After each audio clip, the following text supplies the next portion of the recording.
JP news. దేశవ్యాప్తంగా దీపావళి సంబరాలు అంబరాన్ని తాకాయి. కాశ్మీర్ నుండి కన్యాకుమారి వరకు అమావాస్య చీకట్లను తరిమికొడుతూ దీపాల వెలుతురుతో నిండిపోయింది.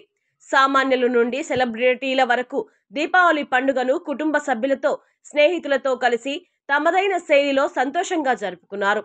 పండుగ అంటేనే కుటుంబ సభ్యులు, స్నేహితులు అందరూ కలిసి సరదాగా సంతోషంగా గడిపే సందర్భం.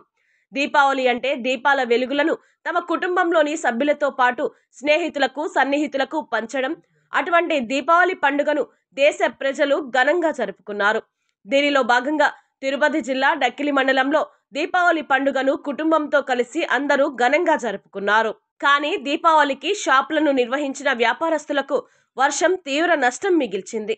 లక్షలు పెట్టి కొన్న టపాసులు అమ్ముడుపోక తీవ్రంగా నష్టపోయారు.